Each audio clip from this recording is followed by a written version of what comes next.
You are ക്രിയേഷൻസിൻ്റെ രേഖാസ് കിച്ചണിലേക്ക് എല്ലാവർക്കും സ്വാഗതം. ഇന്ന് ഞാൻ ഒരു പ്രത്യേക വിഭവമായിട്ടാണ് വന്നിരിക്കുന്നത്. നിങ്ങൾക്ക് കാണുമ്പോൾ തന്നെ മനസ്സിലാവുന്നുണ്ടാവും, ഒരു ഉഴുന്നുവടയാണ്. പക്ഷേ ഉഴുന്നുവടയ്ക്ക് ഒരു പ്രത്യേകത ഉണ്ട് കേട്ടോ. ഇന്ന് ഞാൻ ഉഴുന്നിടാതെയാണ് ഉഴുന്നുവട തയ്യാറാക്കുന്നത്. അപ്പോൾ വളരെ ടേസ്റ്റി ആയിട്ടുള്ള ഈ ഉഴുന്നുവട എങ്ങനെയാണ് തയ്യാറാക്കുന്നത് നമുക്ക് നോക്കിയിട്ട് വരാം. അപ്പോൾ അതിന് മുൻപായിട്ട് നിങ്ങൾ ആരെങ്കിലും ഇതുവരെ നമ്മുടെ ചാനൽ സബ്സ്ക്രൈബ് ചെയ്യാത്തവരായിട്ടുണ്ടെങ്കിൽ എല്ലാവരും ഒന്ന് സബ്സ്ക്രൈബ് ചെയ്യുക. കൂടാതെ തൊട്ടടുത്ത് കാണുന്ന ബെല്ലൈക്കൺ ഒന്ന് എനേബിൾ ചെയ്ത് കൊടുക്കുക. പിന്നെ നിങ്ങൾക്ക് ഈ വീഡിയോ ഇഷ്ടമായ നിങ്ങളുടെ ഫ്രണ്ട്സിനും റിലേറ്റീവ്സിനൊക്കെ ഒന്ന് വീഡിയോ ഷെയർ ചെയ്ത് കൊടുക്കുക. അപ്പോൾ എങ്ങനെയാണ് ഇത് തയ്യാറാക്കുന്നത് നമുക്ക് നോക്കിയാലോ.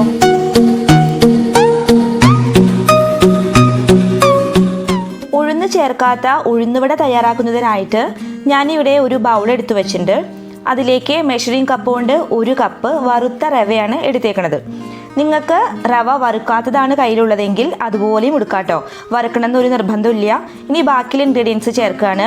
1 ടേബിൾ സ്പൂൺ ചെറുതാക്കി നുറുക്കിയ ഇഞ്ചി, 1 ടേബിൾ സ്പൂൺ പച്ചമുളക്, ഒരു 5 ടേബിൾ സ്പൂണോളം ചുവന്ന ഉള്ളി ചെറുതായി നുറുക്കിയെടുത്തത്, കുറച്ച് കറിവേപ്പില, അതിനുശേഷം ചതച്ച കുരുമുളക് കുറച്ച്. അപ്പോൾ ഇതിൻ്റെയൊക്കെ അളവ് നിങ്ങളുടെ ഇഷ്ടത്തിനനുസരിച്ചിട്ട് കൂട്ടിയിട്ടും കുറച്ചിട്ടൊക്കെ എടുക്കാം. ഇനി ഇതെല്ലാം കൂടിയിട്ട് നന്നായിട്ടൊന്ന് മിക്സാക്കി കൊടുക്കാം. ടേസ്റ്റിന് ആവശ്യമായിട്ടുള്ള ഉപ്പ് ചേർത്ത് കൊടുക്കാം. അടുത്ത ഇൻഗ്രീഡിയൻ്റ് ആണ് മെയിൻ ഐറ്റം. കട്ട തൈരാണ് നമ്മൾ ചേർത്ത് കൊടുക്കുന്നത്. 3/4 കപ്പാണ് ചേർക്കുന്നത്. അപ്പോൾ 1 കപ്പ് റവയ്ക്ക് 3/4 കപ്പ് നല്ല കട്ട തൈര്. കുറച്ച് ലൂസായിട്ടുള്ള തൈരാണെങ്കിൽ അപ്പോൾ അതിൻ്റെ അളവ് കുറച്ച് ചേർത്താൽ മതി കേട്ടോ. ഈ 3/4 കപ്പ് കട്ട തൈര് ഇതിലേക്ക് കറക്റ്റാണ്. ഇനി നമ്മൾ ഇതിൽ വേറെ വെള്ളമൊന്നും ചേർത്ത് കുഴച്ചെടുക്കേണ്ട ആവശ്യമില്ല. ഇതാദ്യം നമ്മുടെ സ്പാച്ചിൽ വെച്ചിട്ട് നന്നായിട്ടൊന്ന് കുഴച്ചെടുക്കുക. അതിനുശേഷം കൈകൊണ്ട് തന്നെ കുഴച്ച് നന്നായിട്ട് സോഫ്റ്റ് ആക്കിയിട്ട് എടുക്കാം.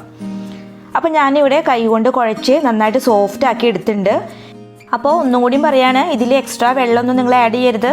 നല്ല കട്ട തൈര് 3/4 കപ്പ്, 1 കപ്പ് റവ, ഇതാണ് ഇതിൻ്റെ മെഷർമെൻറ്റ്. ഇനി ഇതിലേക്ക് 1/4 ടീസ്പൂൺ ബേക്കിംഗ് സോഡ ചേർത്ത് കൊടുക്കാം. ഒന്ന് പൊന്തി കിട്ടുന്നതിന് വേണ്ടിയിട്ടാണ് ബേക്കിംഗ് സോഡ ചേർത്ത് കൊടുക്കുന്നത്. അത് ഉണ്ടാക്കുന്നതിൻ്റെ തൊട്ട് മുൻപ് മാത്രമായിട്ട് ചേർത്താൽ മതി. ഇത് കുറേ നേരം റെസ്റ്റ് ചെയ്തിട്ട് വെക്കൊന്നും വേണ്ട കേട്ടോ. ഇനി ഇത് നന്നായിട്ടൊന്ന് യോജിപ്പിച്ചെടുക്കാം. ആദ്യം മുമ്പ് പറഞ്ഞ പോലെ തന്നെ സ്പാച്ചുല വെച്ചിട്ട് യോജിപ്പിക്കാം. അത് കഴിഞ്ഞിട്ട് കൈ കൊണ്ട് നന്നായിട്ടൊന്ന് അമർത്തി പ്രസ് ചെയ്ത് കൊടുക്കാം. ഇനി ഇത് വറുത്തെടുക്കാനായിട്ട് പോവാണ്. അതിനായിട്ട് ഗ്യാസ് സ്റ്റവിൻ്റെ മുകളിൽ ഒരു പാൻ വെച്ച് അതിലേക്ക് സൺഫ്ലവർ ഓയിലാണ് ഒഴിച്ചു കൊടുക്കുന്നത്. നിങ്ങൾക്ക് വെളിച്ചെണ്ണയിലോ സൺഫ്ലവർ ഓയിലിലോ ഏത് ഓയിലിൽ വേണമെങ്കിലും ഇത് വറുത്തെടുക്കാം. മുമ്പേ ഇതുപോലെ ചെറുതായിട്ട് ഉരുളകളാക്കിയിട്ട് നടുഭാഗത്ത് ഒരു ഓട്ട ഇട്ട് കൊടുക്കുക. എന്നിട്ടാണ് നമ്മളിത് എണ്ണയിലേക്ക് ഇട്ട് കൊടുക്കുന്നത്.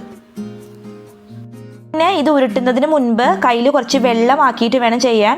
എന്നാലേ കറക്റ്റായിട്ട് ഉരുട്ടിയെടുക്കാനായിട്ട് പറ്റുള്ളൂ. അതല്ലെങ്കിൽ മാവ് നമ്മുടെ കയ്യിൽ ഒട്ടിപ്പിടിക്കാനുള്ള ചാൻസ് ഉണ്ട്. ഇനി നമ്മൾ എണ്ണയിലേക്ക് ഇട്ട് കൊടുക്കുകയാണ്.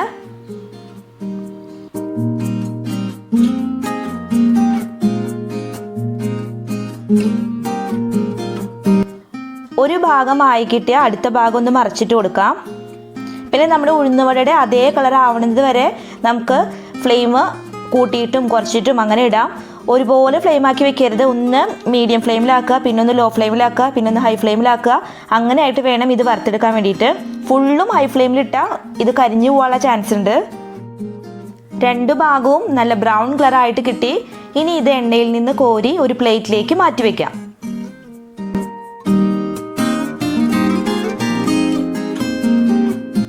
ബാക്കിയുള്ള മാവ് കൊണ്ട് മുഴുവനായിട്ടും നമുക്ക് വടകൾ ഉണ്ടാക്കിയെടുക്കാം. അതിനുശേഷം ഒരു സെർവിങ് ഡിഷിലേക്ക് മാറ്റാം. വടകൾ ഒരു സെർവിങ് ഡിഷിലേക്ക് ഞാനിവിടെ മാറ്റി വെച്ചിട്ടുണ്ട്. ഇനി ഇതൊന്ന് പൊട്ടിച്ച് നോക്കാം. കറക്റ്റായിട്ട് വെന്ത് വന്നിട്ടുണ്ട് കേട്ടോ. ഉള്ളൊക്കെ നല്ലതായിട്ട് വെന്ത് വന്നിട്ടുണ്ട്. ടേസ്റ്റ് സൂപ്പറാണ്, നല്ല ടേസ്റ്റാണ്. ഞാനിവിടെ സോസ് കൂട്ടിയിട്ടാണ് കേട്ടോ കഴിക്കണത്. നിങ്ങൾക്ക് ചട്നിയുടെ ഒപ്പവും കഴിക്കാം കേട്ടോ. ഉഴുന്നുവടയേക്കാളും പെർഫെക്റ്റ് ആയിട്ടാണ് ഉഴുന്നില്ലാത്ത ഉഴുന്നുവട വന്നേക്കണത്. ഉൾഭാഗം അത്രയ്ക്കധികം ക്ലിയർ ആയിട്ട് വന്നിട്ടുണ്ട്. അപ്പോൾ നിങ്ങൾക്ക് ഈ വീഡിയോ കണ്ട ശേഷം നിങ്ങൾക്ക് ഇഷ്ടപ്പെടുകയാണെങ്കിൽ എല്ലാവരും വീട്ടിൽ ഇതുപോലെ ഒന്ന് ട്രൈ ചെയ്ത് നോക്കി നോക്കുക. ഇത് വളരെ എളുപ്പത്തിലുള്ള ഒരു റെസിപ്പി അല്ലേ, അതുകൊണ്ട് പെട്ടെന്ന് തന്നെ നിങ്ങൾക്ക് തയ്യാറാക്കിയെടുക്കാൻ പറ്റും.